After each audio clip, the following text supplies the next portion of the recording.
మనం పట్నాల్లో ఎంత విలాసవంతమైన జీవితాన్ని గడుపుతున్నా, ఎంత డబ్బు సంపాదిస్తున్నా, ఏదో ఓ క్షణంలో మన ఊరు అలా గుర్తుకు రాగానే మనకే తెలియకుండా కళ్ళు చెమ్మగిల్లుతుంటాయి. మీలో ఎంతమంది మనస్ఫూర్తిగా మీ ఊరిని వదిలి ఆనందంగా ఉంటున్నారు చెప్పండి? అదేంటో గాని చదువు పూర్తయిన మరుసటి రోజు నుంచి ఒక్కరోజు మన ఊర్లో మన ఇంట్లో ఖాళీగా కనిపిస్తే చాలు, ఇరుగు పొరుగు వారి దగ్గర నుంచి, ముఖ్యంగా మన చుట్టాలు ఏదో దొంగతనం చేసి జైలుకు వెళ్ళొచ్చినట్టు, లిటరల్లీ మన భాషలో చెప్పాలంటే దొంగ కోళ్లు పట్టేవాడిని చూసినట్టు చాలా చిన్న చూపు చూస్తూ ఉంటారు.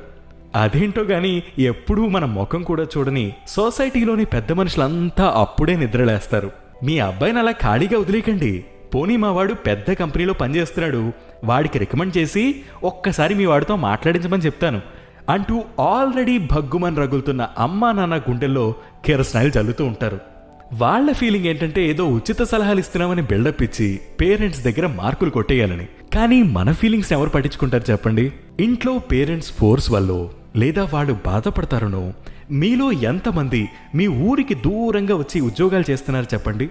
అదంతా కాదండి, మన ఊరి చింత చెట్టిచ్చే చల్లని గాలి ఇక్కడ మూసిన గదిలో వేసిన ఇంపోర్టెడ్ ఏసీలు ఇవ్వగలవా? ఊరి స్నేహితులతో చెప్పే 10 నిమిషాల కబుర్లిచ్చే ఆనందాన్ని ఎంటర్టైన్మెంట్ అనే పేరుతో వేలకి వేలు ఖర్చు చేసి చీకటి గదుల్లో గంతులు వేసే ఆ పబ్బులు అందించగలవా? అమ్మ చేత్తో వండే కమ్మని భోజనమిచ్చే రుచి ముందు ఏ స్టార్ హోటల్లో సరితూగగలవు చెప్పండి?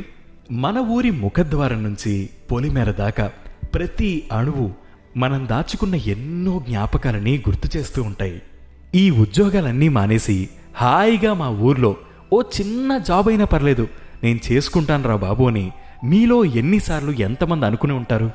సుఖాల్లోని ఆనందమైన, కష్టాల్లోని కన్నీళ్లైనా మనతో ముందుగా పంచుకొని నిస్వార్థంగా నిలబడేది మన ఊరి మనుషులే కదా. మీలో ఎంతమంది మీ ఊరిని, మీ ఊరి మనుషుల్ని బాగా మిస్ అవుతున్నారు? కింద కామెంట్ సెక్షన్లో మెన్షన్ చేయండి. ఇది ఇవాల్టి పాడ్కాస్ట్. మరొక ఎపిసోడ్లో మళ్ళీ కలుసుకుందాం. అంతవరకు సెలవు.